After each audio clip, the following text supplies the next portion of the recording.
अच्छा जतिन जी, जैसे आजकल जो जो जैसे नया म्यूजिक है, तो आपने देखा कि जैसे देखिए मेलोडी तो पहले भी मेरा ही मानना है कि यदि गाने में मेलोडी नहीं है तो गाना नहीं चलेगा, है ना? कोई भी गाना हो, सही बात है। बिना मेलोडी के गाना बहुत सही बात बोली अलंकार, तुमने बहुत अच्छी बात बोली। है ना जतिन जी? तो उसमें क्या, और मैं ये क्रेडिट देता हूँ हमेशा कि देखिए यदि कंपोजिशन अच्छी नहीं है ना तो आप किसी भी सिंगर से गवा लें, गाना चलेगा ही नहीं। तो 60% क्रेडिट जो है वो कंपोजर को जाता है मेरे हिसाब से, क्योंकि 50% नहीं, 60 to 70% क्रेडिट मैं बोल रहा हूँ। 60% तुम पकड़ लो। देखो लता जी, मोहम्मद रफी, किशोर कुमार के लाइफ से अगर कंपोजर निकाल दो वो सारे, बिल्कुल तो वो उनकी इतनी लॉन्जिविटी नहीं हो सकती। नहीं होगी, ये बात सही है, ये बात सही है। आज लता जी के लाइफ से आप मदन मोहन को निकाल दो, सलील चौधरी को निकाल दो, आर डी बर्मन साहब को, एस डी तो बर्मन साहब आप देखो लता जी सीधा 50% हो जाएंगी। बिल्कुल बिल्कुल बिल्कुल बिल्कुल। पुराने ज़माने में क्या था जतिन जी, आप देखिए, आप चलिए लता जी, आशा जी, किशोर दा, रफ़ी साहब, ये तो एक लेजेंड्स हैं। इवन जो सिंगर इतने ज़्यादा पॉपुलर नहीं है, उन्होंने भी जो गाने गा दिए। एक दूसरी बात भी है कि अगर लता जी को मदन जी की लाइफ से निकाल दो, हाँ, तो मदन जी का भी हो जाएगा। सलील चौधरी की लाल, तो वो लोग भी एकदम कमजोर पड़ जाएंगे। बिल्कुल बिल्कुल बिल्कुल। ये जो तालमेल था ना पहले जी, कि कंपोजर भी लाजवाब, सिंगर भी लाजवाब, बिल्कुल बिल्कुल। वो चीज जो है वो ही सबसे जरूरी है जी, आज। कंपोजिशन जो है वो, मतलब उसमें इतनी टाइमलेस गाने नहीं हैं जी, इनका बड़ा शॉर्ट ड्यूरेशन होता है। जी। और सच मानो तो मैं किसी को ऑफेंड नहीं करना चाहता, लेकिन मुझे नए गाने याद ही नहीं होते अलंकार। ये सही सही बोल रहे हैं, ये हमें भी याद नहीं होते, हमें भी याद नहीं होते। हमें कोई गाना गाने के लिए तैयार करना पड़ता है, उसको सुनना पड़ता है कि भाई पुराना गाना तो हमारे दिमाग में बैठा हुआ होता है ऑलरेडी, नया गाना हमको चलाना पड़ता है 8-10 बार, तब जाके वो दिमाग में सेट होता है। वो नया बात चलाना पड़ता है, उसको पूरा समझना पड़ता है, फिर कोशिश करके फिर जाके बैठता है। बिल्कुल बिल्कुल बिल्कुल। लेकिन ऐसा था कि पहले गाना सुनते ही ऐसा लगता था यार क्या गाना है, इसको याद करना है। बिल्कुल बिल्कुल बिल्कुल। और वो सुनते सुनते ही याद हो जाता था। बिल्कुल बिल्कुल, सही बात है, सही बात है। और जतिन जी, जैसे आपने ये महसूस किया जैसे पुराने गानों में अरेंजमेंट पार्ट पे, और जो जो सिंगर जो मूड बना के जो गाते थे उस पर बड़ा काम किया जाता था, जैसे हर गाने को अलग ट्रीटमेंट दिया जाता था। आजकल क्या हो गया, आप देखिए अरेंजमेंट भी चूंकि कंप्यूटर से होता है, तो वो लाइब्रेरी से निकाल निकाल के लॉजिक प्रो वगैरह से वो सारा का सारा वो सेम अरेंजमेंट लगता है हर गाने का। और जो सिंगर भी हैं, जी जी, हाँ बोलिए आप। हाँ नहीं बोलो बोलो, बहुत अच्छी बात बोली। और जैसे सिंगर भी जो है ना जतिन जी, वो भी एक ही स्टाइल से गाते हैं सारे सिंगर। यदि 10 सिंगर आप खड़े कर दें तो 10 के 10 एक ही तरीके से साउंड करते हैं वो। तो उसमें होता क्या है कि उस सिचुएशन में सिंगर को रिप्लेस करना बड़ा इजी हो जाता है। जैसे पुराने ज़माने में यदि कोई कंपोजिशन बनी है और वो यदि मुकेश जी की स्टाइल पे सूट करेगी तो फिर उसको कोई छीन नहीं सकता। यदि किशोरदा की स्टाइल पे सूट करेगी तो कोई किशोरदा से कोई ले नहीं सकता उसको। लेकिन आजकल क्या है कि जब सारे सिंगर एक ही तरीके से साउंड कर रहे हैं तो मैं किसी से भी गवा लूंगा ना फिर जतिन जी, फिर मुझे एक पर्टिकुलर सिंगर की क्या जरूरत है।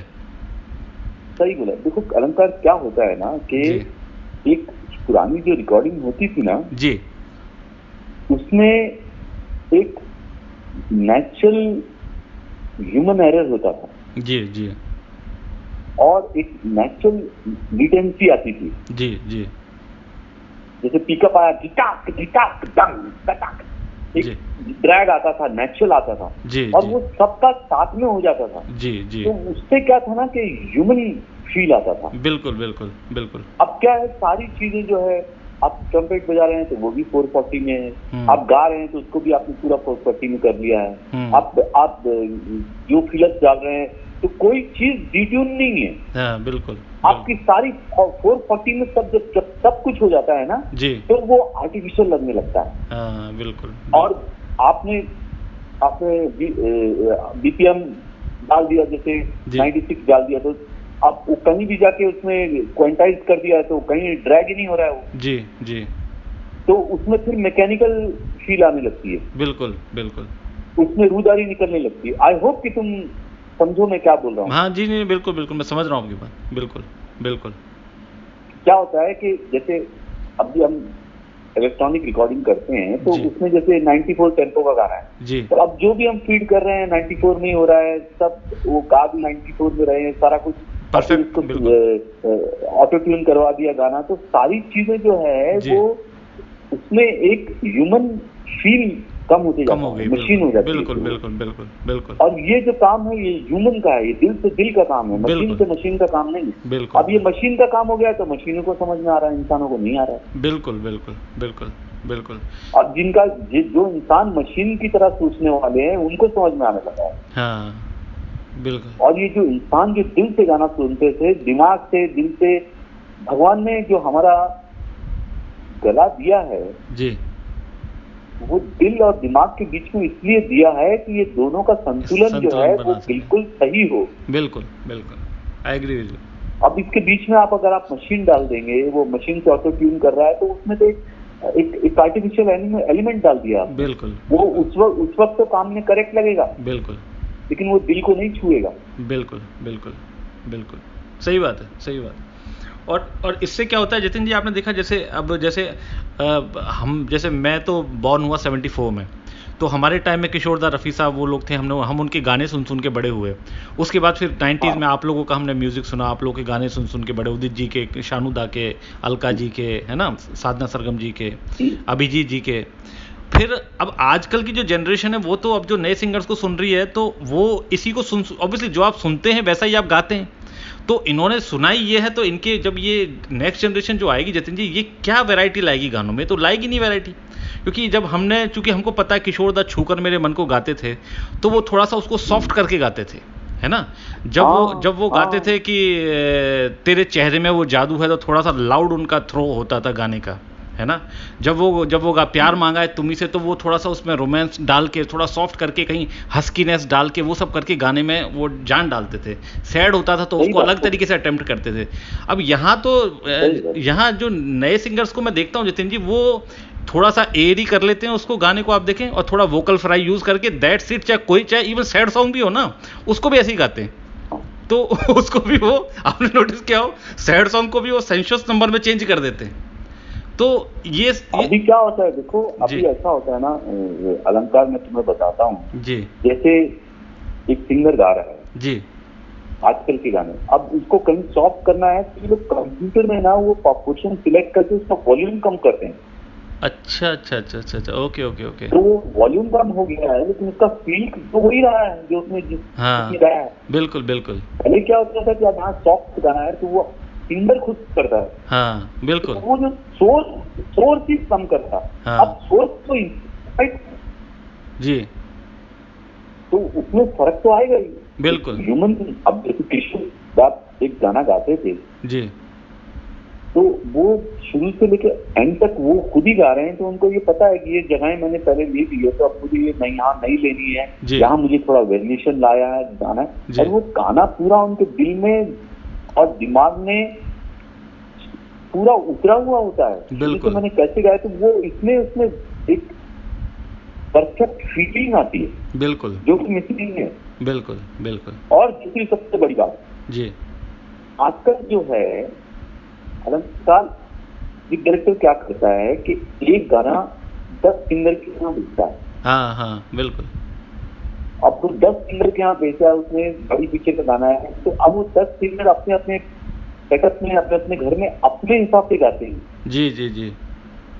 वो म्यूजिक डायरेक्टर तो गा नहीं रहा है उनको, म्यूजिक डायरेक्टर उनका सुनेगा और बोलेगा नहीं यार ये गाने को शूट किया अलग करेगा। हाँ। तो वो म्यूजिक डायरेक्टर का तो स्टाइल गवाने का है, वो तो बिल्कुल ही एलिमिनेट हो गया। हाँ बिल्कुल बिल्कुल बिल्कुल बिल्कुल। तो वो जो सब सिंगर हैं, और वो सब सिंगर अगर कोई पॉपुलर हो गया है जी, तो वो सिंगर को जब गवा रहे हैं सभी, तो वो सिंगर को अपने हिसाब से तो गवा के भेज रहे हैं। बिल्कुल बिल्कुल। तो वो सिंगर का जो स्टाइल है वो सेचुरेट हो जाता है।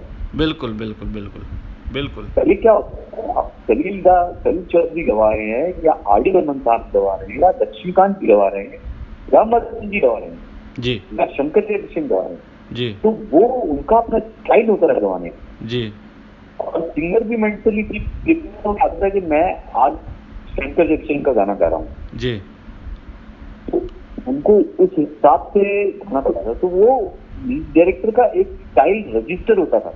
जी, तो जी, बिलीव करो, मैं सलील चौधरी, शंकर जयकिशन, आर डी बर्मन, लक्ष्मण सागरवाल का गाना बिना पढ़े मैं बता सकता हूँ। जी जी बिल्कुल, ये उनकी कंपोजिशन है। हाँ बिल्कुल बिल्कुल, क्योंकि उनके स्टाइल में इतना ऑथेंटिसिटी होती है। बिल्कुल बिल्कुल बिल्कुल बिल्कुल बिल्कुल, सही बात है, सही बात है। पुराने जो लोग, हाँ। जितने भी लोग हैं, उनका तो अपना एक स्टैम्प होता था गाने में जतिन जी। और ये जो दौर है ना, ये हम लोग तक चला है। हाँ बिल्कुल बिल्कुल, आपका हम लोग ने भी वही स्किल और वही मेथड फॉलो किया था। बिल्कुल बिल्कुल बिल्कुल, आप क्योंकि वो उस वक्त तक वो मेथड जो था वो खत्म नहीं हुआ था। हाँ हाँ हाँ बिल्कुल जतिन जी, हमारे बाद जी चेंज हो गया एकदम। बिल्कुल जतिन जी, आप लोगों की जो मैंने, चूंकि आपने तो मैं आपसे बात करूंगा उस बारे में भी, आर डी बर्मन साहब के साथ जो आपकी हाँ। एसोसिएशन रही है, बचपन में आपने उनके साथ टाइम स्पेंड किया है, और किशोरदा के साथ हाँ। भी। दरअसल क्या मैंने एक चीज़ नोटिस की है कि आपका जो म्यूज़िक है ना, वो आर डी बर्मन साहब के काफ़ी क्लोज है, स्पेशली आपका जो साउंड डिज़ाइनिंग जो मुझे लगती है, जब मैं आर डी बर्मन साहब का गाना सुनता हूँ, उनका जो साउंड मुझे लगता है गाने में, और आप लोगों का साउंड जो मुझे लगता है, वो मुझे मतलब काफ़ी वो लगता है, मुझे लगता है कि आपका थोड़ा सा मतलब आप बहुत इंस्पायर हैं उनसे, मुझे बड़ा अच्छा लगता है आप दोनों का, क्योंकि मैं आर डी बर्मन साहब का फैन हूँ। ये बात तुम्हारी बिल्कुल सही है, एंड इट्स ऑनर। हाँ बिल्कुल बिल्कुल बिल्कुल, क्योंकि देखो क्या है ना कि मैं बचपन में आर डी बर्मन के हम लोग गाना गाया करते थे। जी, मेरी बहनें, जी, हम लोग उनके चाइल्ड सिंगर थे जी। तो वो क्या है, वो बचपन में उनको काम करते देखा, वो किस तरह से करते थे, वो एक साउंड था, हमारा भी माइंड भी जो था वो कोरा पन्ना था, और उसमें उनका म्यूजिक छप गया। हाँ। तो वो जब कोरा पन्ने की एज में जब जो छप जाता है, जो आपको बेहद पसंद होता है, वो जिंदगी भर रहता है। हाँ बिल्कुल बिल्कुल बिल्कुल। तो फिर वो जब हम क्रिएट भी करते थे, खास तौर पे मैं बहुत ज्यादा इंक्लाइन था आर डी बर्मन जी म्यूजिक से जी, तो वो फिर बात आती थी, कंपोजिशन में भी आती थी, वो ट्रीटमेंट में भी आती थी, अरेंजमेंट में भी आती थी। बिल्कुल बिल्कुल बिल्कुल बिल्कुल सही बात। और वो चीज लोगों ने बड़ी अप्रिशिएट की हमारी। हाँ बिल्कुल बिल्कुल। अब आजकल उसके बाद मुझे किसी और के साउंड में वो चीज़ नजर नहीं आती जतिन जी, मुझे किसी और के, क्योंकि मैंने देखा है जो गानों का मूड आर डी बर्मन साहब और एस डी बर्मन साहब के गानों में जो बना है ना जतिन जी, वो आपको कहीं नहीं मिलेगा। वो नाम ले रहे हो तुम यार, है ना, वो आपको कहीं नहीं मिलेगा। आपने भी क्या काम अरे क्या एस डी बर्मन साहब ने जितना नेचुरल म्यूजिक दिया है, जितना रियल उन्होंने बिल्कुल म्यूजिक दिया है, कि जो होना चाहिए बिना लाग लपेट के, जैसे इंसान को, है ना। जो गाइड का जो म्यूजिक है, अरे क्या गाना जतिन जी, वो जब तक दुनिया रहेगी वो म्यूजिक रहेगा यार। इतना खूबसूरत म्यूजिक दिया था उन्होंने, वाह वाह। बिल्कुल। और मैं उनके गाने सुनता हूँ तो मेरी थकावट